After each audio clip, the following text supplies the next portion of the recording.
Salut à tous et bienvenue dans ce nouvel épisode de Pen Thunder, le seul podcast français sur la franchise d'OKC. C'est Pierre qui vous parle et je suis bien sûr très heureux de vous retrouver pour ce premier débrief des playoffs 2025. Un premier débrief qui va être très positif, on va se le dire, vu la victoire de 51 points d'OKC face à Memphis sur le Game 1. Et avec moi pour parler de ça, Tom, comment ça va Tom? J'imagine ça va? Ça va, ça va plutôt bien. Le match était plié à la mi-temps, donc pour le coup, oui, ça peut que aller. Cinquième plus grosse victoire de l'histoire des playoffs, je crois, plus 51. Parce que le record c'est plus 58, ça aurait pu être battu, mais On était pas loin à un moment, il y malheureusement. avait 56 ou 55 avec un tir de Kenrich à 3 Ouais. Puis là, points. t'as Jalen qui a envoyé des passes en tribune pendant le garbage time, et on a perdu le momentum à ce moment-là. Mais ouais, non, très, très content, 131-80. Enfin, on pouvait pas rêver meilleur départ pour cette campagne de playoff qu'on espère longue. Euh, c'est un départ sur le chapeau de roue, quoi.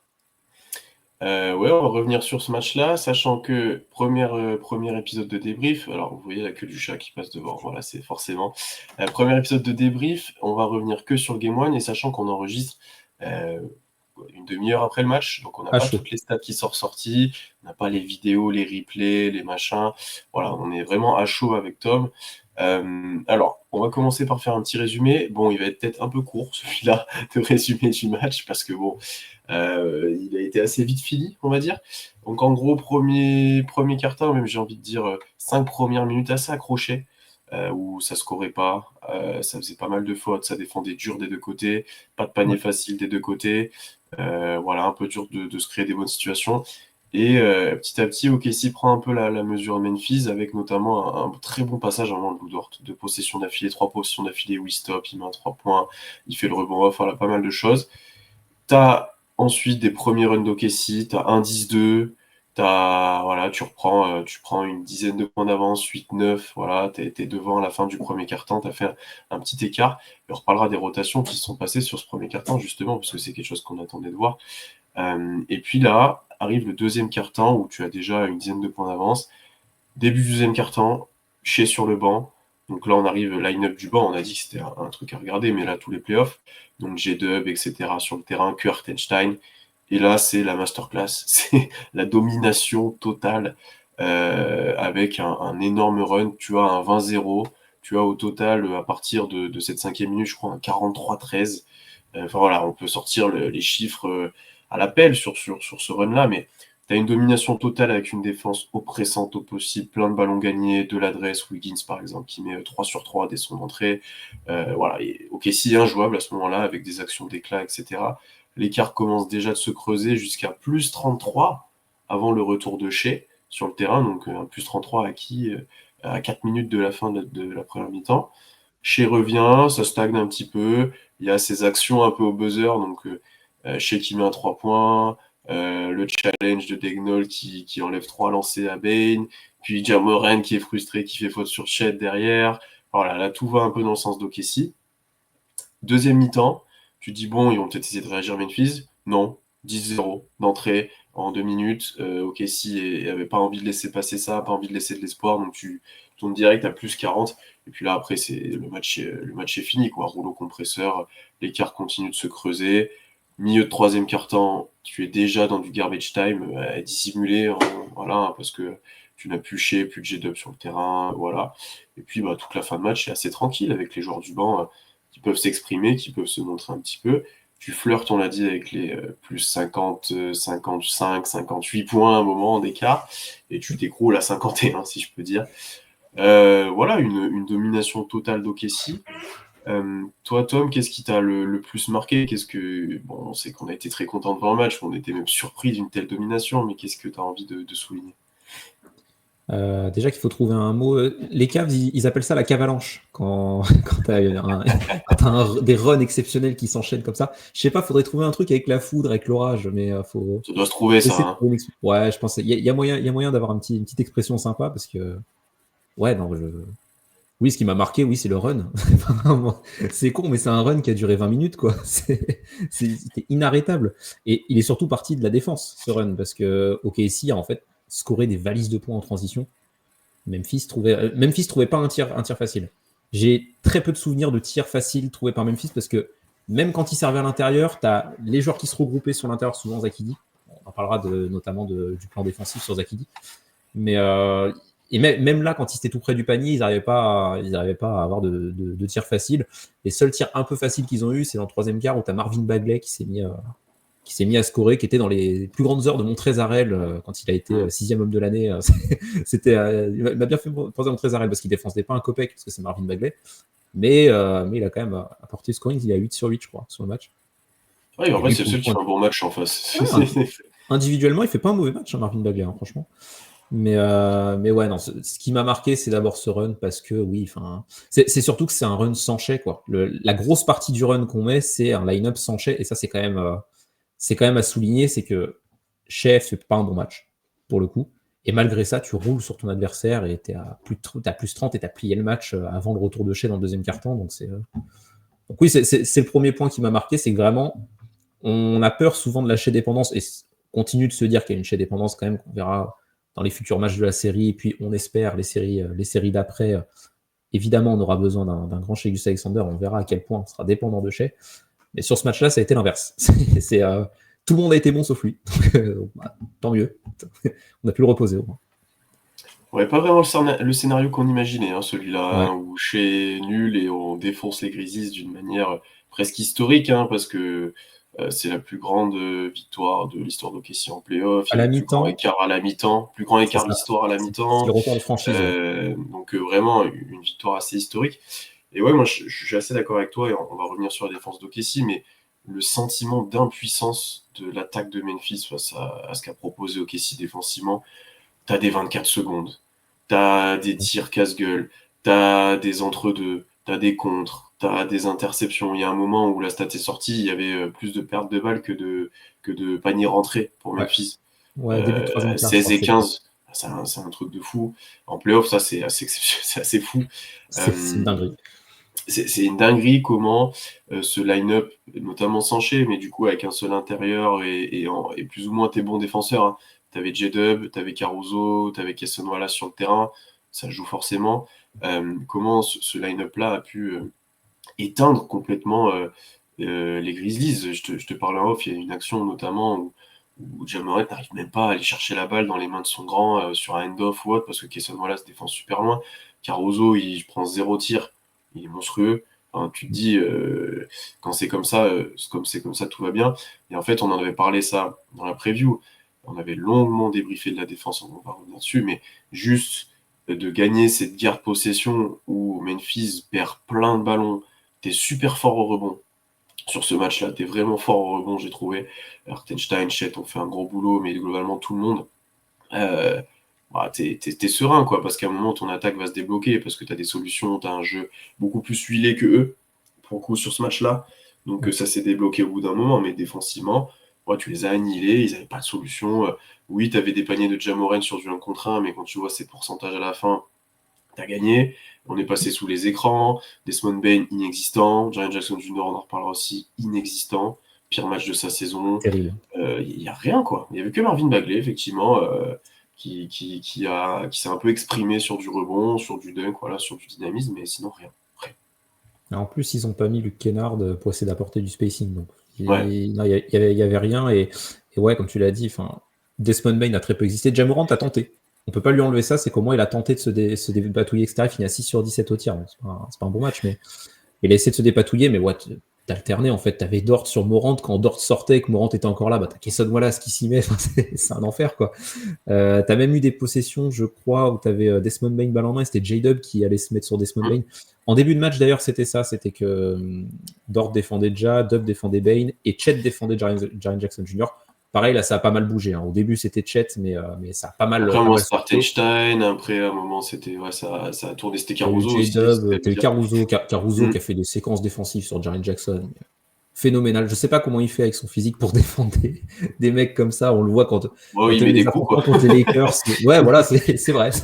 Bon, après, oui, il a l'habitude, j'ai l'impression, à prendre des coups, mais ouais, tu vois, contre les Lakers où il défendait LeBron, enfin voilà, il aime bien défendre des gens beaucoup plus grands et costauds que lui. Bon, bah, tant mieux, écoute.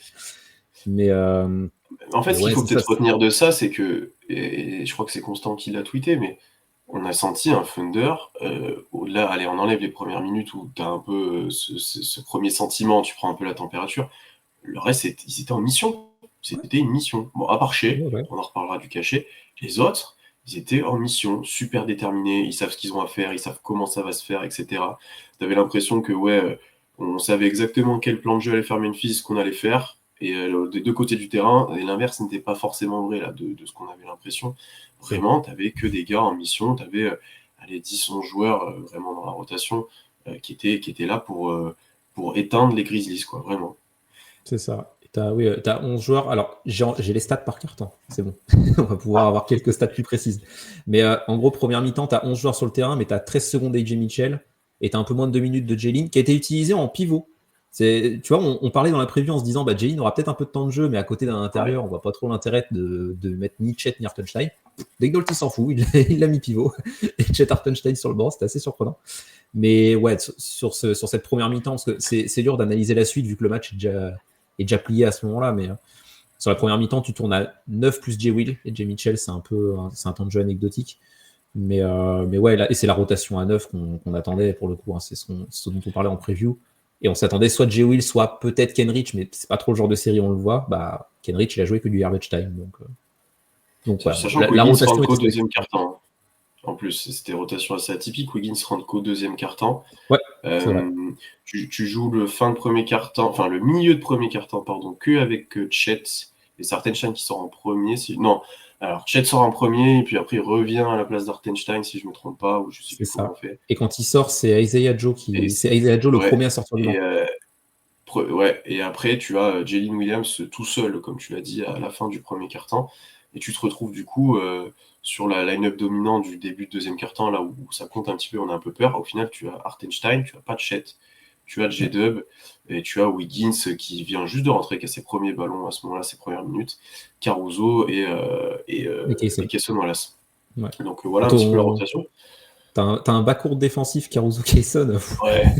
Moi, j'avoue qu'il me fait kiffer. Là, on a vu la démonstration de pourquoi ce backcourt était terrifiant défensivement. Hein, parce que vraiment Donc impressionnant. Et on s'était pas trompé sur le double big line-up avec Constant. Après ouais, sur J. Will aussi, on bravo. avait plutôt vu les choses. Après par contre sur comment se sont déroulés les changements, je m'attendais pas forcément à ça moi de mon côté, tu vois. Ouais. Après, je considère que ma line-up à un pivot a fonctionné, vu que c'est Ah une bah line-up oui. avec un seul pivot qui a fait la plus grosse différence. Non, mais en plus, la line-up Chet Hartenstein était intéressante, notamment au début de troisième quart. L'entame de troisième quart-temps, ils ont vraiment. Tu sens que défensivement, ça t'apportait énormément d'avoir cette line-up-là. Même en Mm. attaque, en vérité, ça a fait reculer un peu Memphis, et bon, on en parlera après des 3 points ouverts de Dort, mais voilà, ça a permis ce genre de choses-là. Donc ouais, c'était intéressant de voir ça, effectivement. Pour revenir peut-être plus sur la défense, du coup, qu'on a dit ultra dominante, enfin voilà, c'est ça qui a déterminé le match, hein, globalement, hein, quand tu Ouais. prends combien ça finit, 73 points, c'est ça? Je sais plus. Ou 81 points, je sais plus le score exact à la À fin. la mi-temps, Non, à la fin du match. à la fin 80 du points, match, ils ont pris 80 80 points. points. Ouais. 131-80. Normalement, tu gagnes un match quand tu prends 80 points NBA, normalement, t'es plutôt bien. Dans les années 2020, hein, j'entends, Mm. t'es plutôt bien. Non, en fait, qu'est-ce qu'on a vu de cette défense-là? Bah, comme on s'y attendait, une pression sur les porteurs de balles à toute épreuve, j'ai envie de dire, hein, vraiment un taf fait mais par tout le monde. Même, on a envie de Ouais. souligner Ludor, bien entendu, parce que sur Jamorant, il a fait un super taf. On a parlé de Caruso, on a parlé de Cason Wallace. Mais à un moment, même, tu as Isaiah Joe qui défend Bane et qui le défend super bien. Globalement, personne s'est caché défensivement. Isaiah Joe, Isaiah Joe qui a même eu des possessions sur Jamorant où il était pas mauvais d'ailleurs. Franchement, Ouais, vu que oui, c'est Jamorant sur pas Ja. très Je me trompe physique, d'ailleurs.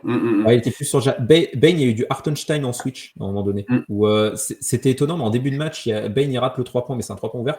Mais tu vois, Hartenstein, vu qu'il y a un décalage, il monte pleine balle sur lui, hyper agressif. Oui, Ça d'ailleurs, donnait à le un ton. moment, il se fait passer sur le Switch, mais t'as tellement d'aide en plus derrière que ça a rien donné. Et en fait, c'est ça, c'est que sur les porteurs de balles, tu étais archi présent, archi dominant, en fait. Tu as rendu la vie dure à tous. Bane n'a pas existé, Scottie Pippen n'a pas existé, Ja Ouais. Morant a existé, mais de manière chaotique, j'ai envie de dire, pas efficace. Voilà, il s'est heurté plein de fois aux défenseurs, il a dû prendre des Il a, tirs drop, il a dû. Enfin, voilà. il a forcé son scoring, il était obligé, entre guillemets, de le faire, et bah, lui, il a fait ce qu'il pouvait en soi. Hein. Mais oui, Mm. il a été forcé de prendre des mauvais tirs, qu'il a réussi à On mettre a, par moment, mais On a vu en plus les tirs quand on passe sous les écrans qu'il a pris avec plus ou ouais. moins de réussite aussi. Enfin voilà, vraiment tactiquement parfait. Et le seul moment où ils arrivaient à avoir soit la balle sous le cercle sur les grands, et notamment il dit, soit un drive un peu potable, t'avais une muraille quoi. soit tu avais les Ouais. deux grands, soit tu avais un Caruso qui venait aider, soit voilà, tu avais une vraie muraille. Même un Shea, dès le début de match, il va contrer Lydie et faire l'entre-deux. T'as Chet derrière qui lui met un contre aussi. Enfin, voilà, derrière, on était très présents, quoi. Ouais, le match de Chet. La protection de cercle de Chet, l'agressivité de Chet. Enfin, non, c'était très bien. Mais même en plus, sur Idis, ce qui est intéressant, c'est que souvent, comme tu dis, il y avait un intérieur qui était là pour le freiner, et puis bah, ça marchait très bien. Mais même quand tu avais.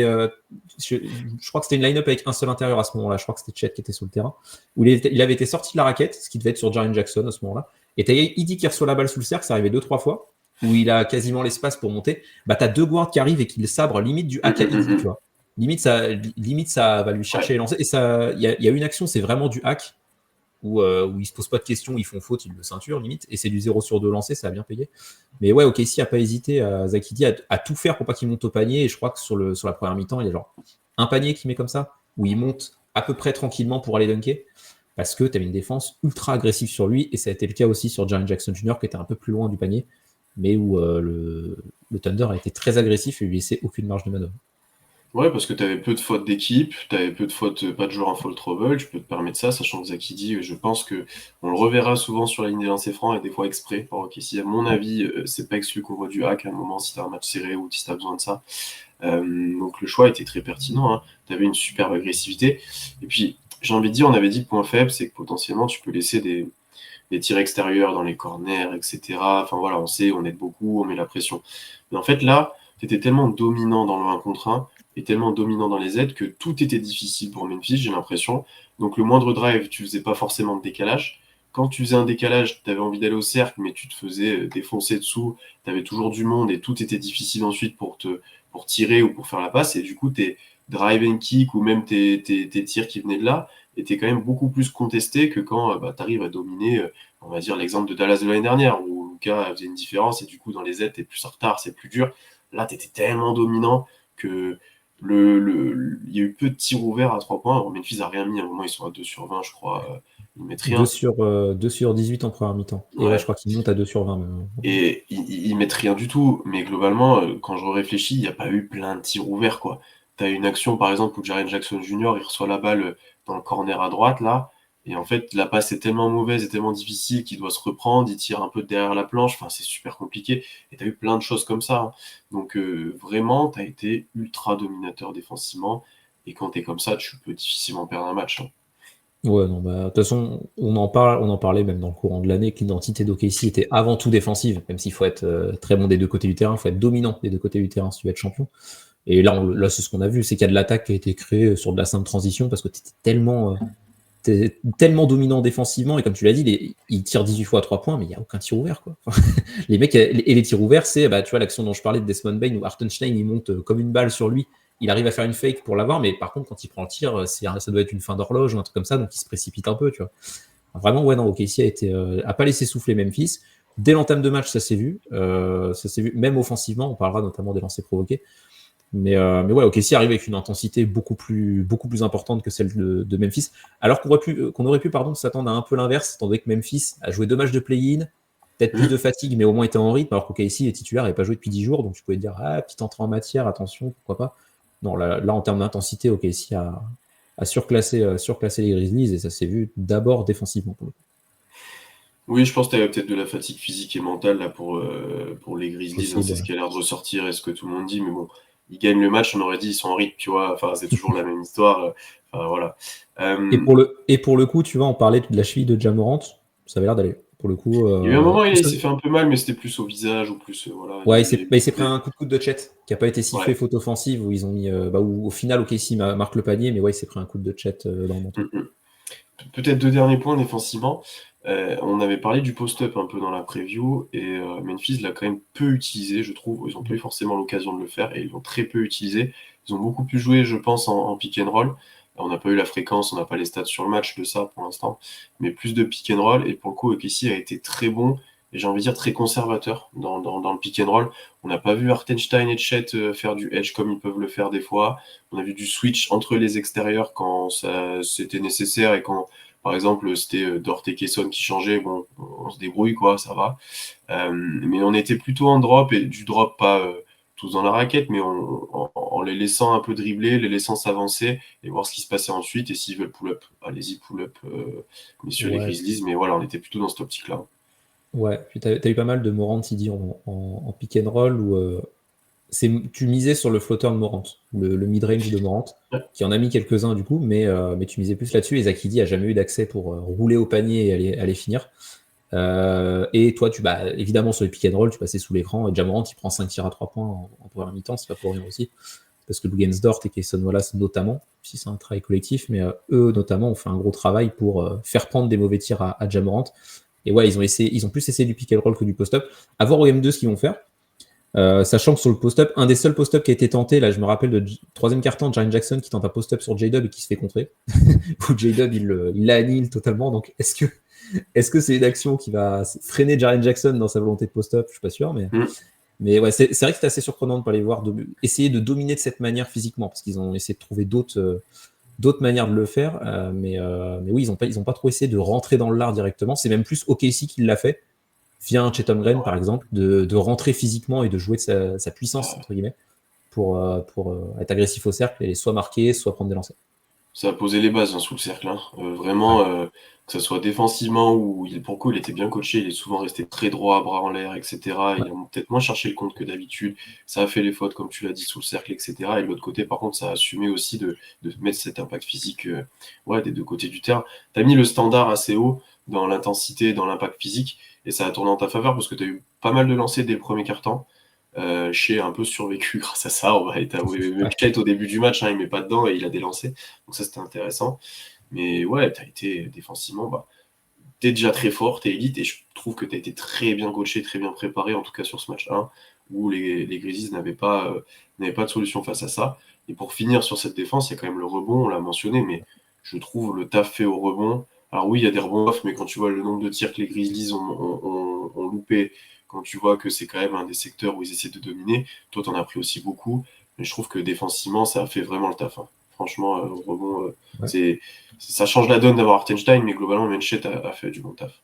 Ouais, ce que j'allais dire, Chet, il a été. Alors, Hartenstein, évidemment, bon, on va parler du match d'Hartenstein, parce que. Oh, qu'il a été bon quand même. Hein. Mais ouais, même Chet a été très bon. Il y a plusieurs contests que j'ai en tête où vraiment il y a du box-out à négocier face à Zakidi qui est plus costaud, plus puissant, et où il vient t'arracher la balle quand même, t'arracher la balle et être plus. Pareil, mettre plus d'intensité, en fait, tout simplement. Hein. Ça se résume pas qu'à ça, mais c'est un facteur important où Chet, bah oui, c'est bien battu là-dessus, et même, oui, comme tu l'as dit, collectivement, il y a eu du bon boulot là-dessus. Et quand Memphis avait du rebond off, c'était souvent du rebond off où il reprenait un tir un peu court.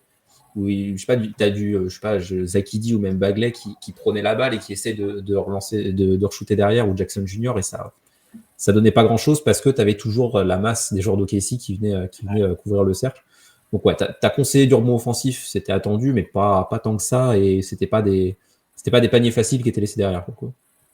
Ah non, il n'y en a pas eu beaucoup de ceux-là, des paniers faciles. C'est assez rare. On passe de l'autre côté du terrain, peut-être offensivement. Qu'est-ce qui t'a le plus marqué, toi? Qu'est-ce qui t'a peut-être le plus plu? Parce qu'on va être aussi positif, globalement. Même si c'est pas là où OKC a le plus dominé, notamment au premier quart-temps, au final, ils mettent plus de 30 points. Bon, ça va. Hein. Oui, c'est ça, c'est que ça. Alors, premièrement, déjà, il y a eu de l'attaque facile créée par de la transition. J'ai pas les stats de transition sur le match, mais je crois que Memphis n'a pas scoré un point en transition. Alors, peut-être garbage time où ils ont dû en mettre, mais sinon, ils n'ont pas scoré. Et je crois qu'OKC, à un moment donné, menait 16-0 sur les points en transition. Je sais plus si c'était vers la mi-temps ou dans ces eaux-là, mais ouais, t'as fait une grosse différence là-dessus. Donc, déjà, t'as mis beaucoup de rythme pour avoir des tirs ouverts, finir au panier, etc. Et surtout, l'autre point qui m'a bien plu, c'est l'utilisation des deux intérieurs en attaque. Que ce soit, on a parlé de l'agressivité de Chet, qui a provoqué 4 lancers des premiers cartons, qui a essayé de jouer de sa taille et de sa domination physique. Mais il y a aussi l'utilisation d'Hartenstein, que ce soit sur les end-off, que ce soit sur ses flotteurs qui sont quasiment tous rentrés. En première mi-temps, il était automatique sur ses flotteurs, je crois qu'il en a raté un. Mais c'était vraiment impressionnant. Et ouais, j'ai bien aimé l'utilisation des deux qui font partie des hommes du match, pour le coup. Il y en a beaucoup sur ce match-là. Il y a beaucoup de joueurs du Thunder qui se sont mis en avant. Mais ouais, j'ai bien aimé l'utilisation de Chet et Hartenstein offensivement, qui est le point un peu qu'on surveille depuis le début de saison, enfin, depuis qu'on peut les voir sur le terrain, donc depuis le All-Star Break en fait, mais qui est le point qu'on surveille parce que c'est un peu le point d'interrogation de se dire comment ils vont être utilisés. Là, j'ai bien aimé cette manière de faire où on n'a pas eu besoin de trop se reposer sur le spacing de Chet pour que ça marche. Il y a eu d'autres choses qui ont été mises en place et les deux ont brillé, surtout Hartenstein, je trouve offensivement, qui a été excellent. Ouais, pour revenir un peu sur la perf de Chet, en fait, ce que j'ai bien aimé, c'est qu'offensivement, sur le début de match, il avait pas mal de liberté. Il a joué les drives, on le cherchait sous le cercle, il avait des transitions là comme il aime bien, mais comme nous on n'aime pas trop, on va le dire, parce que souvent il perd la balle. Enfin, voilà, il était assez libre et effectivement, il n'était pas cantonné à un rôle derrière la ligne à 3 points, etc. Et en fait, le fait qu'il arrive à provoquer des fautes, à mettre des petits paniers sous le cercle, à dominer, à prendre des rebonds off, ça a ouvert ensuite pour lui, avec d'autres choses, hein, son tir extérieur qu'on a un peu plus vu au fil du match, j'ai l'impression. Ouais. Il y a eu un pick and pop avec Shea, il y a eu un ou deux tirs de loin, enfin voilà, plus intéressant. Et je trouve qu'offensivement, alors il finit pas avec un pourcentage monstrueux, mais il a bien porté et je trouve que vraiment il est dans la bonne voie sur cet aspect-là et j'ai bien aimé son utilisation. Donc j'ai bien aimé quand on l'a libéré. Et pour Hartenstein, enfin, on en avait parlé un petit peu dans la preview, mais déjà rien que le fait qu'il puisse sanctionner le drop de Zakidi grâce au flotteur, c'est un plus énorme. Là, Ouais. tous les premiers flotteurs qu'il met, c'est pick and roll avec Shea ou pick and roll avec J-Dub. Et en fait, il campe dans la raquette. Donc, soit au moment où il s'expose à un tir de Shea ou J-Dub, soit au moment où il est obligé un peu de sortir. Puis après, t'as Hartenstein qui arrive lancé pour son flotteur. C'est indéfendable. C'est indéfendable si tu défends comme ça. Donc, oui, il a scoré dès le début du match assez facilement. Il était en mode automatique, mais en même temps, les tirs sont ouverts. Tu t'es échauffé là-dessus, j'ai envie de dire. Ils sortent pas de nulle part, quoi. Tu vois, tu les as Ouais. tous d'affilée, tous dans une bonne position. Donc vraiment, là-dessus, OKC a vraiment dominé. En fait, OKC a dominé pour moi dans trois aspects offensivement, où après ça, tu peux difficilement perdre aussi, encore une fois. Ils ont dominé sur le pick and roll, où on s'est très bien adapté au drop. Là, on l'a dit avec Hartenstein, il y a eu des bons drives, il y a eu du short roll, il y a eu des cuts aussi à l'opposé. Enfin, voilà, on leur a tout fait, je pense, Il y a eu beaucoup sur de leur variété, défense ouais, en drop. Ouais, sur le pinball. tu as eu du drive and kick, voilà, on l'a vraiment tout fait, on s'est vraiment bien adapté voilà, sur cet aspect-là. Ensuite, tu as été très bon pour déjouer un peu leur manière de défendre J-Dub et Shea. Ils étaient souvent un peu alors, en top lock, je crois qu'on dit, mais tu vois, ils empêchaient d'avoir la balle en se mettant entre Hartenstein et potentiellement J-Dub ou Shea, et qui du coup avaient l'accès au cercle plus ou moins ouvert Ouais. off-ball. Et donc, on a mis énormément de backdoor, il y a eu énormément de passes d'Hartenstein, soit à terre, soit au-dessus de la défense pour des backdoors. Je crois qu'il y a au moins 3 paniers de J-Dub comme ça, notamment un des premiers Et du là, match. il y a une des oui, voilà, il y a un des premiers paniers du match, c'est les fameuses pages d'Artenstein où il te les fait avant que le joueur ait passé son Ouais, défenseur là. en fait, Et c'est J-Dub justement qui coupe au panier parce qu'il y a c'est une ça. Parce que là, pression tu es haute au-dessus. sur, Voilà. ouais, il y a une pression Comme ce haute qui est fait un peu entre, avec Curry des fois où ils veulent l'empêcher de sortir et du coup tu défends comme ça. c'est ça. Et ça, on l'a très bien joué parce que du coup, on avait le spacing nécessaire pour sanctionner ces situations-là. On avait la lecture de jeu suffisante avec Hartenstein pour le faire aussi. Et donc ça a très bien marché. Et globalement, tout le match, tu as eu pas mal de situations de temps en temps où tu pouvais scorer là-dessus. Et puis après, au contraire, Memphis, OKC a été à droit, quoi. Et ça s'est senti aller dès la rentrée des premiers joueurs du banc. Jay Will, Isaiah Joe ont commencé à mettre dedans. Lou Ouais. Dort s'est réveillé petit à petit. J2 va pas Aaron forcément Wiggins, mis. Ouais, Wiggins dès qu'il Aaron rentre. Wiggins, J'allais venir à lui à la fin, mais Wiggins dès qu'il rentre, il touche 3 ballons, il met 3 tirs. Et puis c'était des bons tirs. Et ouais. ça, c'est là où la différence est immense avec Memphis, c'est que tu as eu du drive and kick où le joueur était tout seul. Tu as eu du drive and kick, puis extra pass où le joueur est encore plus tout seul, notamment pour Wiggins, pour regarder ces 3 tirs, ces 3 situations dans ce genre-là. Donc vraiment, ouais, les tirs ouverts, tu les as mis. Les tirs pas ouverts, pour le coup, Shea en a loupé, J-Dub en a loupé. Enfin voilà, t'as pas forcément été sur à droit, mais tu as eu des super tirs ouverts. Celui que met J-Will, bon, c'est en première intention, mais il est tout seul.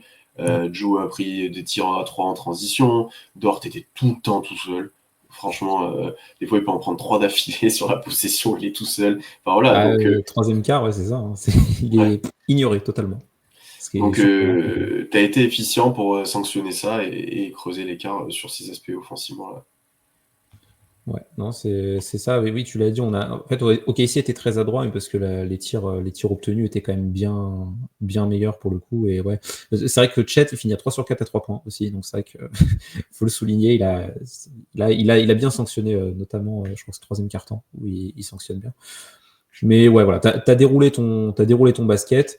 J'ai bien aimé aussi une des premières séquences quand Isaiah Joe rentre, c'est les fameux end-off avec Hartenstein, où Hartenstein fait des écrans pas loin d'être mobiles, mais qui sont pas mobiles, et où c'est Isaiah Joe. Alors il rate son tir, hein, Isaiah Joe sur celle-là, mais ça a donné le ton entre guillemets. Ok, tu sentais qu'OKC offensivement allait dérouler son jeu et savait quoi faire cette défense de Memphis qui, du coup, eux, pour le coup, savaient pas trop comment négocier. Pareil, je vais revenir à Jared Jackson Jr., mais qui est le meilleur défenseur de l'équipe, normalement. On l'a pas vu défensivement. Pour le coup, Non, il pas a pas eu posé, hein. d'impact. Non. Ouais. Donc, s'il a bien fait en sorte de pas trop être sanctionné par Jared Jackson. Scottie Pippen Jr. a été un peu exploité défensivement aussi par rapport à ça. Il y a eu des switches, notamment, je me rappelle d'un de Chet sur Ja Morant, où du coup, il s'étend sur lui, carrément, pour aller au panier. Non, ouais, voilà. OKC, globalement, a bien déroulé son jeu. Hartenstein a été central là-dedans et pas loin d'être l'homme du match. Il y a un autre gars. Il y a un autre gars qui fait un Ouais. match très sérieux aussi. Ça se discute entre les deux, honnêtement. Je C'est partirais lui le plus MVP côté dans mon de. recap. T'as C'est mis J-Dub? Hartenstein, c'est J2, ouais. Ok, ouais. Mais voilà, Hartenstein, pour finir un peu sur lui, a été central et on a eu la meilleure version d'Hartenstein sur ce match. Hein, pour le coup, c'est exactement ce qu'on attend de lui. Donc, pas du tout exploité, même défensivement. Enfin voilà, c'était parfait. Ouais, puis tu vois, tu l'as dit un petit peu. Bon, alors Shea n'a pas été exceptionnel, on va revenir sur lui plus tard, on va revenir sur quelques jours encore. Mais au final, et c'est ce qui a marché quand il n'était pas sur le terrain, la balle a beaucoup bougé, j'ai Ouais. l'impression. Plus que certains matchs de régulière, et étonnamment pour des playoffs, encore plus que des fois, c'est ça. 37 pas décisifs sur 50 paniers, c'est énorme. Déjà, c'est énorme Et, pour la régulière, en playoff, c'est vraiment énorme. et 18 sur les 25 paniers de première mi-temps. Ouais, donc Vraiment. c'est accentué, on va dire, dans le garbage time. Et vraiment, la balle a super bien bougé là dans la période de domination. J'ai envie de dire, on va pas appeler ça un run, on va dire une période. euh, euh, et t'as, ouais, comme on a dit, les extra passes, du read sur les off-ball, ça court en contre-attaque, je drive, je regarde qui est tout seul. Enfin, vraiment, ça a déroulé vraiment fort. Memphis était perdu. Enfin, ouais. faut l'avouer, hein, là, ils n'avaient pas de solution Oui, c'était défensivement. KO. Hein. Leur Oui, seul c'était espoir, KO. c'est Hein. que tu mettes pas les tirs, mais même avec ça, tu avais des 1 contre 1 parce que Ja était en retard, parce que Scottie Pippen était trop petit. Enfin voilà, là, ils n'ont pas existé. Donc vraiment là-dessus, ça a plutôt bien déroulé et j'avais l'impression pour le coup qu'ils avaient potentiellement un plan anti-Shea et encore, je trouve qu'il s'est un peu mis dans un mauvais match tout seul. Mais par contre, sur le reste, ils avaient pas de plan, quoi. Oui, leur idée c'était de freiner Shea. Alors ils l'ont pas spécialement doublé. Non, Donc pas du tout. voilà, ils mettaient. Alors ils ont commencé avec Scottie Pippen Jr. sur lui, mais ils ont vite switché. Ils ont fait rentrer John Conchar pour le mettre sur lui aussi notamment. On n'a pas vu Desmond Bain notamment sur Shea. Je sais pas s'ils l'utiliseront à un moment donné sur lui, mais ouais, c'est surtout Conchar et Pippen qui alternaient sur lui. Mais j'ai pas l'impression qu'effectivement le plan de jeu défensif de Memphis est la raison du fait que Shea ait fait un mauvais Non. match. Shea, il a juste pris, il a juste pas mis ses tirs, quoi. Tout simplement, et il a un peu joué en claquette hein, par moment. Et puis il a moins Mais joué au final, parce que du coup, oui, le run des Nuggets laisse longtemps les titulaires sur le terrain. En plus, il n'y a pas de temps mort après. Enfin, tu vois, il rentre que 4 minutes ouais, de la mi-temps, donc il joue beaucoup moins que des fois, hein. c'est clair. Et d'ailleurs, important à dire, le temps de jeu le plus gros, c'est Aaron Wiggins, 26 minutes. Le repos, c'est important de se Ah ouais. reposer. Parce que là, vraiment, les titulaires ont tous joué un peu plus de 20 minutes. T'as J-Dub qui a 25, mais vraiment, ils ne se sont pas usés sur ce match-là. Et ouais, non, je ne sais pas si on peut passer si on passe sur Shea maintenant, Mm. mais oui, en gros, comme tu l'as dit, ça s'est pas trop joué sur des isolations pardon, de Shea, ça se jouera sur des isos de Shea, je vais jamais y arriver à dire le isolation de Shea, très dur à dire. Mais ça se jouera forcément sur des matchs de playoff ou même des campagnes, pour le coup. Mais là, sur ce coup-là, ça s'est beaucoup joué sur le mouvement de balle et tout le monde C'est qui a mieux. partagé la gonfle avec du Hartenstein et du J-Dub en maestro, entre guillemets, de ce jeu offensif qui ont été très bons et très juste dans la manière de faire circuler le ballon. Ouais, Shea, il sera plus utile dans un match plus fermé, où les points sont plus durs à obtenir, où il faut C'est ça. aller sur la ligne, où il faut mettre des 1 contre 1, etc. Là, tu n'avais même pas besoin de ça. Tu n'avais pas besoin. Il y a Ouais, des décalage était backdoors. créé, tu Ouais. crées tes décalages assez facilement, entre guillemets, donc tu n'avais pas besoin de jouer du 1 contre 1. Même J-Dub il met 20 points, je crois. Il n'y a pas beaucoup de 1 contre 1 dans ces 20 points. C'est Mais pas un la ou faute deux du jeu. moves des Rivers au milieu de la raquette, déjà tu te dis Ouais, comment voilà. il n'y a pas quelqu'un derrière, mais vraiment il est tout seul. Des backdoors, un peu de transition, etc. Donc ouais. Non, pour le coup, pour revenir sur J-Dub, peut-être l'homme du match, il a été honnêtement sublime sur le deuxième quart-temps là. Ouais. Euh, D'un niveau de jeu des deux côtés du terrain monstrueux, la transition, les passes décisives sur pick and roll, du jeu off-ball. Enfin, il a tout fait. Il a vraiment tout fait. Un niveau qu'on l'espérait atteindre, on va dire, hein, parce que il n'a pas été tant dans le scoring, voilà, encore une fois, sur du jeu fermé, parce qu'il n'y en a pas eu à ce moment-là, concrètement. Mais, mais là, sur cette période-là, il a dominé en courant, en défendant, en donnant les ballons. Et il y a quand même eu à la fin, en plus des actions où il jouait du 1 contre 1, il passait facilement et il a scoré, Ouais. quoi. Il a Oui, c'est vrai que vraiment j'en ai tout un où fait. il prend un mi-distance, un tir de la ligne des lancers, où il part de la gauche, où il est en déséquilibre comme ça, et que le met facile. Bon, bah, Ouais, non, là, il écoute, était c'est bien. fini, hein, c'est plié. Il fait que 2 vols à 3 points, qui sont un peu, tu dis, Ouais, bon, ok. c'est vrai. Est-ce qu'il est plus gêné pour tirer loin? Mais bon, ça me paraît surprenant quand tu vois les autres choses qu'il fait. Mais non, il a été exceptionnel, quoi. Là. Et je pense qu'il a montré tout ce qu'il pouvait faire, en fait. Il n'a pas fait qu'un aspect où on se dit, bon, ok, il a au moins apporté ça.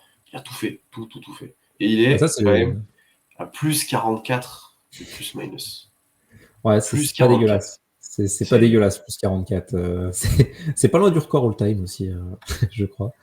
Mais ouais, non, Desmond Bain, moins 51. Voilà. Si vous voulez le négatif, c'est horrible. Parce que oui, le match de Desmond Bain, il est pas terrible aussi, hein. Bon, c'est pas celui dont on va plus parler, mais ouais. Puis J-Dub, offensivement, c'est global, c'est ce qu'on attend de lui. C'est exactement ce qu'on attend de lui, avec un peu plus de panier à 3 points. Mais bon, là, en l'état, c'est ce qu'on attend de lui, c'était très juste. Et le match défensif qu'il envoie aussi. Oh là là, le peu de possession qu'il avait à défendre en 1 contre 1, c'était parfait. Il coupait les lignes de passe, les deflections, tout ça. Il venait en aide, là, les aides sur Zakidi, c'était n'importe quoi. Enfin, vraiment, c'est un match plein de J-Dub. On peut pas demander plus pour le coup. Donc, on va voir la suite de la série des playoffs, mais pour l'instant, c'est impeccable. C'est exactement ce qu'on attend de lui. oui, c'est pour ça que tu l'as mis en joueur clé. Hein. Il Ouais. n'y a pas de. Voilà. Voilà. Enfin, pour Voilà. être honnête, on avait mis 3 joueurs clés. J'avais mis Hartenstein, on en a pas mal parlé. C'est très bon. Je veux juste faire qu'il fasse ce qu'il fait d'habitude. Il l'a fait très, très, très, très bien. Toi, Voilà. t'avais J-Dub, monstrueux. Constant avec Lou Dort, très, très bon. Très bien. Parfait, il a fait ce qu'on Très bien attendait. aussi. Voilà, On a, tout va bien. on a bien ciblé nos joueurs clés là. Le Game One, il appuie bien notre. En vrai, bon, notre alors si détail. toute la série se passe comme ça, on se sera trompé Constant et moi sur le prono et sur quand même la résistance de Memphis parce qu'on attendait mieux. Ça m'étonnerait qu'on gagne aussi large à chaque fois. Mais pour l'instant, On se lâche les secondes. on a été plutôt bon sur nos attentes et nos choses. Faut se jeter des fleurs de temps en temps, si Ouais, on c'est peut le faire. important. Le J-Lin, tu vois, Arnaud a parlé. Moi, c'est vrai que Ouais. je croyais un peu moins à la line-up à deux grands. Voilà, faut faire son mea culpa. Après, Mais, voilà, mais il ouais, faut non, voir c'est. ensuite la suite où c'est pas sûr que ça marche aussi bien. Tu seras peut-être plus en difficulté. Memphis va ressortir la tête de l'eau et va essayer de trouver des solutions. Hein, voilà, donc la série est loin d'être finie, quoi. Oui. Bah, disons que si on gagne plus 50 à chaque match, limite, enfin, on se fait chier, quoi. Nous, on veut qu'il y ait Bon, des matchs serrés. On veut. Je sais pas si vous avez vu le Game One de Nuggets Clippers, hein, mais l'adversaire en demi, si on passe Memphis, va falloir qu'on ait joué des Money Time avant, hein, parce que faudra bon, se après, préparer. Ils vont ils péter, ont pas toujours très bien joué Money Time hier. ouais. C'était pas toujours fou. Hein. Enfin, tu vois, tu peux en jouer plein, mais si tu les joues pas bien, c'est bon. Ils vont prendre du rythme. Après, ils vont peut-être arriver carbo aussi, hein, parce que s'ils jouent en 7 avec que des money time, des prolongues et Ouais. tout, bon, pendant que nous, on fait plus 50, voilà. Non, mais je pense qu'OKC a envoyé quand même un message un peu fort là, où Ouais, ouais, ils sont prêts pour les playoffs, quoi. Ils sont prêts à en ouais, découdre. Et c'est pas parce qu'on passe en mode playoff que ça va pas dérouler le jeu, que la défense marche moins, que voilà. Alors faut confirmer ça, hein. J'entends bien, hein, parce que là, tu leur as mis la tête sous l'eau très rapidement, ils n'ont pas existé. Mais là, tu peux inquiéter, quoi. Même Memphis, bon, ils ont dit dans la presse, oui, on pourra jamais jouer aussi mal, mais tu viens d'en prendre 50 en playoff, quoi. C'est pas rien. ouais. Oui, c'est que là, t'as vu le rouleau compresseur, quoi. Le Ouais. rouleau compresseur de régulière, playoff ou pas, ça continue. Si t'es dedans et que l'équipe en face, elle est perdue, tu l'enfonces, hein. Tu te prends pas la tête, hein. En fait, Donc, c'est ouais, peut-être ça. On a vu le plafond, là, sur, on va dire, ce deuxième quart-temps sans Shea, là. Tu as vu le plafond potentiel de ce que ça peut donner dans la formule que tu avais dit, un intérieur, agressivité, on gagne des ballons, on court, on score, quoi. C'est le c'est plafond, ça. il est là, de ce type-là.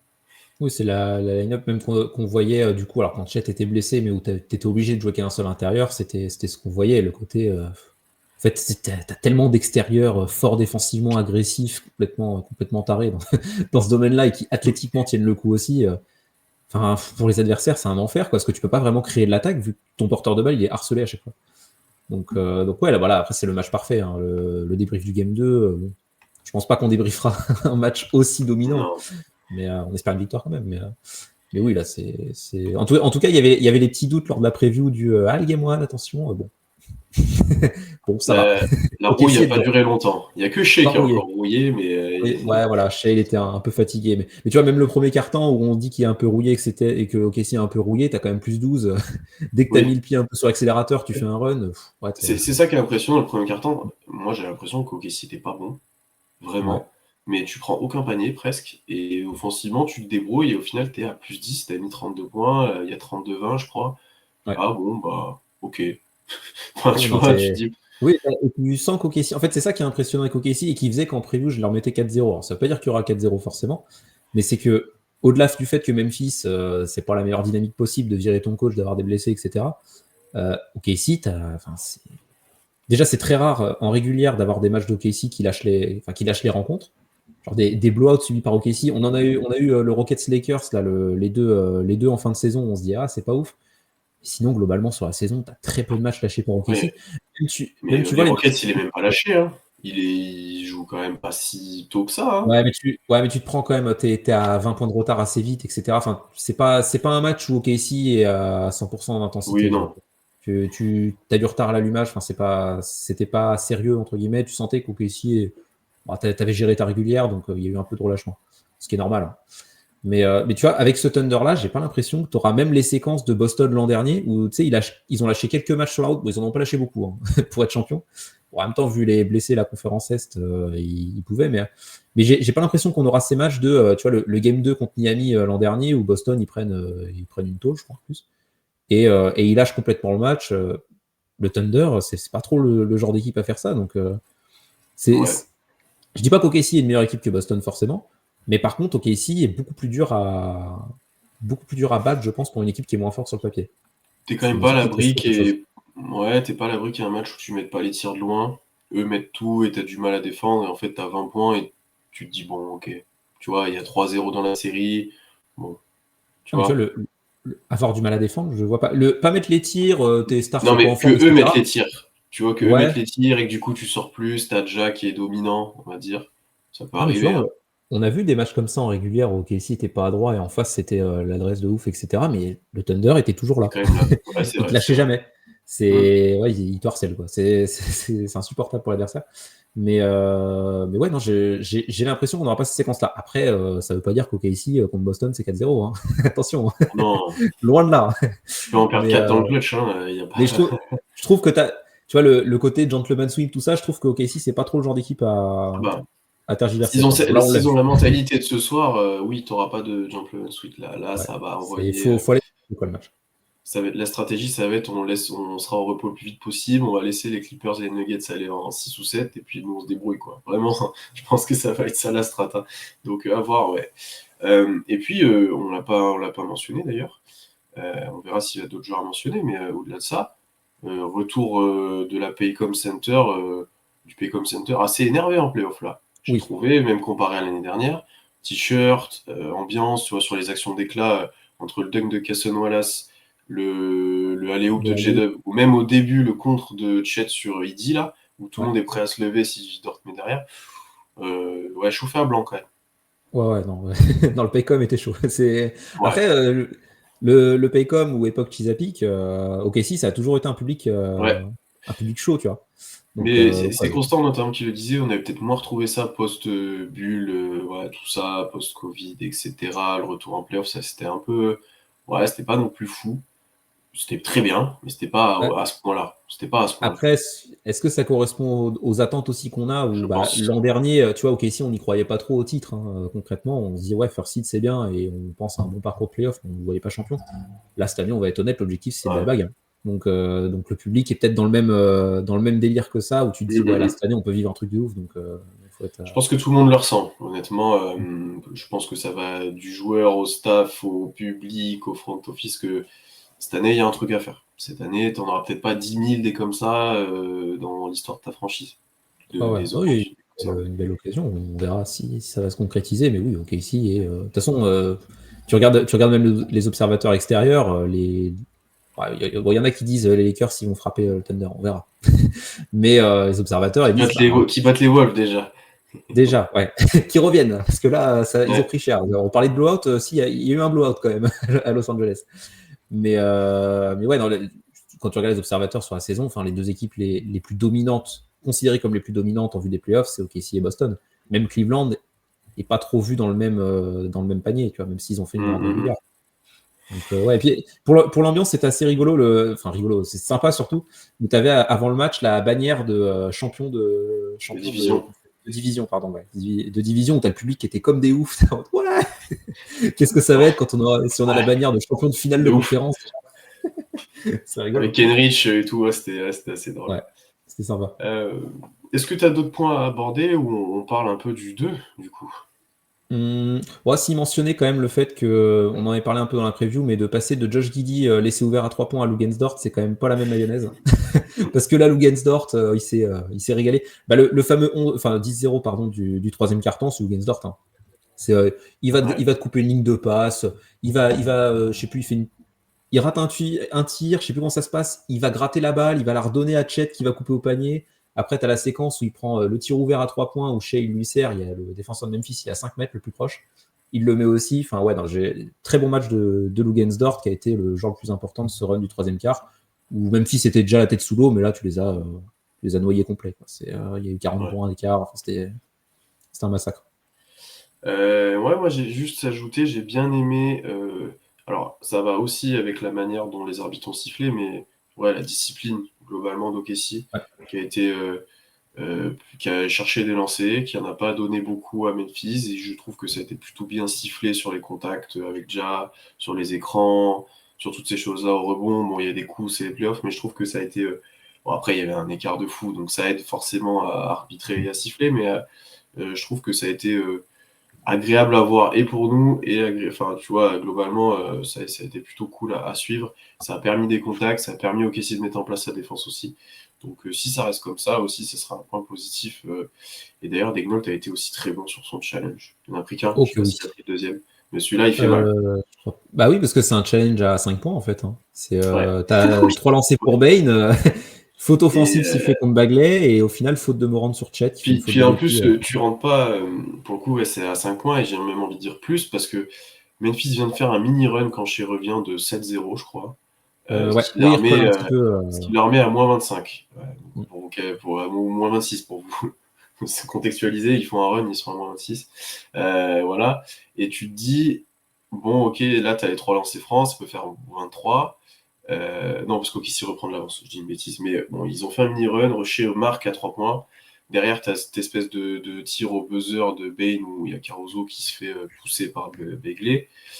Et potentiellement, ça peut te relancer un petit peu. Tu vois, tu rentres pas dans le vestiaire de la même façon quand tu finis par une action positive que quand tu prends un challenge. Il t'annule tes lancers, derrière, tu as Moren qui pousse Chet dans le pied du panier sur une remise en jeu. Quoi.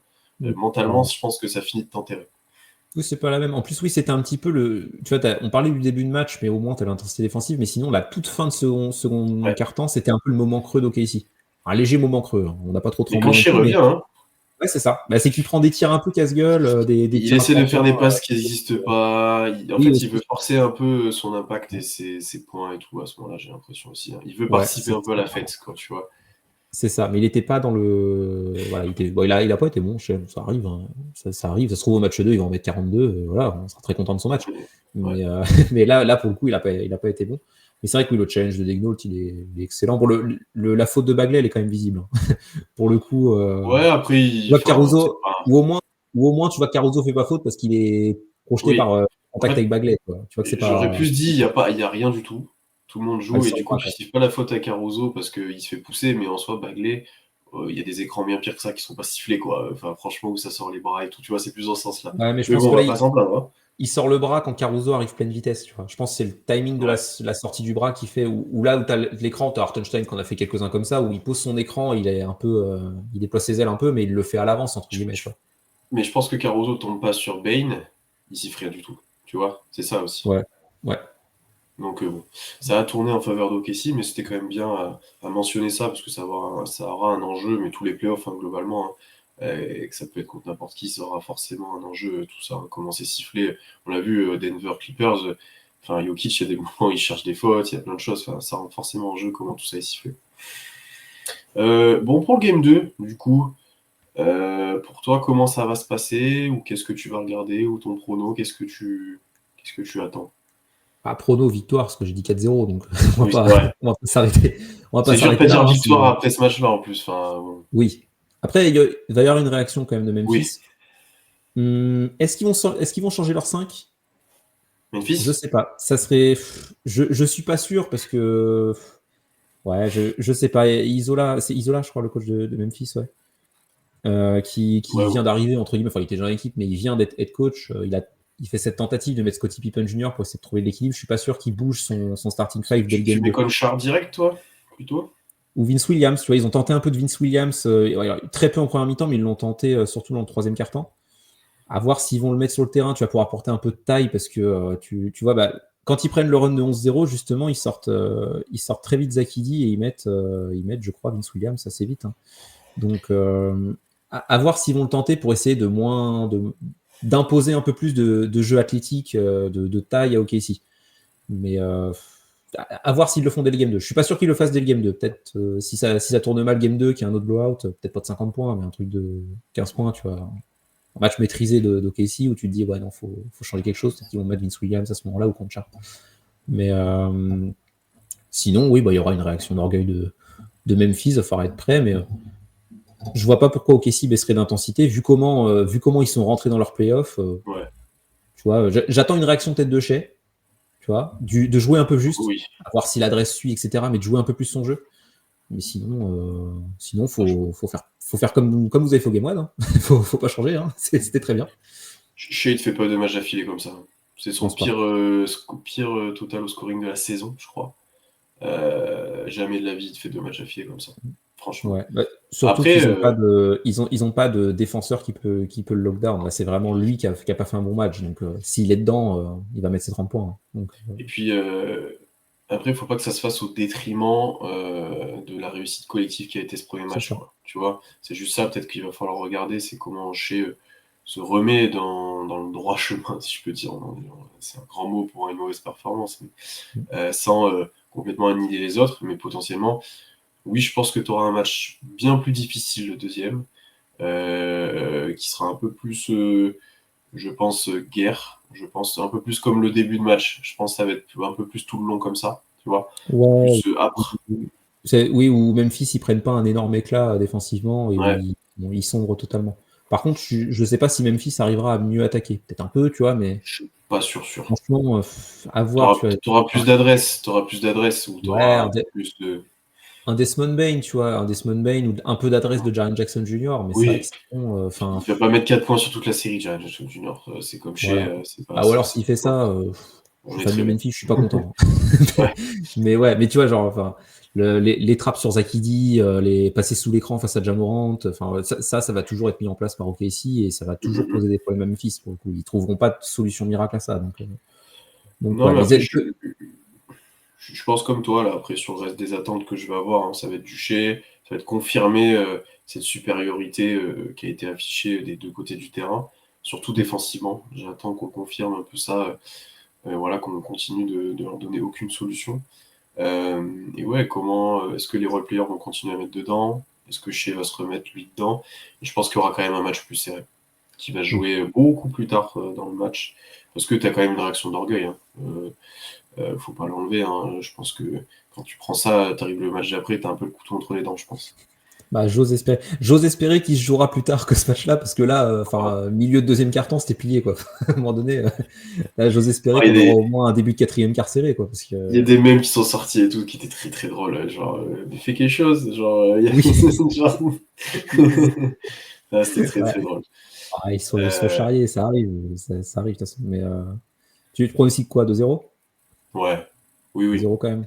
2-0, mais ouais, un match un peu plus difficile pour OKC, qui jouera peut-être dans le quatrième quart-temps. Peut-être pas un clutch, mais ouais, un match qui se délie, on va dire, plutôt dans la fin, quoi, tu vois. Ouais, genre un gros run début, milieu de quatrième quart, il y a plus 15, quoi. Ouais, et après, Mm. ça reste comme ça. Ouais, un peu un classique OKC, quoi, hein, voilà, hein. Classique. Pourquoi jouer des money time quand tu peux C'est gagner le ça, match avant? c'est ça.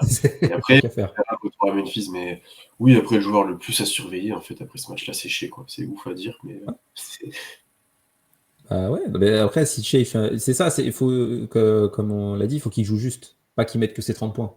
Et juste mmh, qu'il joue bien dans le ton de l'équipe et qu'on retrouve le Shea qu'on a vu toute l'année, qui va très probablement être MVP. Voilà, enfin, le joueur qu'on connaît. Et si on retrouve un très bon Shea au match 2, pareil, enfin, c'est ce que je disais dans la preview, mais je vois pas comment Memphis prend un match au OKC. Il faudra un gros voilà. concours de circonstances. À voir comment ils s'adaptent aussi, là, défensivement, Ouais. Memphis, face au pick and roll, comment eux s'adaptent offensivement et du coup, qu'est-ce que va reproposer OKC par-dessus, tu vois? Après, ils ont pas 10 000 solutions, ils ont pas l'effectif le plus, fourni et polyvalent comme OKC, si je peux dire. Bah, est-ce qu'ils vont leurs deux solutions, bon JF, je pense pas qu'ils l'utiliseront, mais la solution c'est peut-être Luke Kennard, tu vois. Ils essaient de le faire rentrer. Alors, s'ils le font rentrer, nous défensivement, enfin, faut qu'on exploite la défense de Luke Kennard à fond, hein.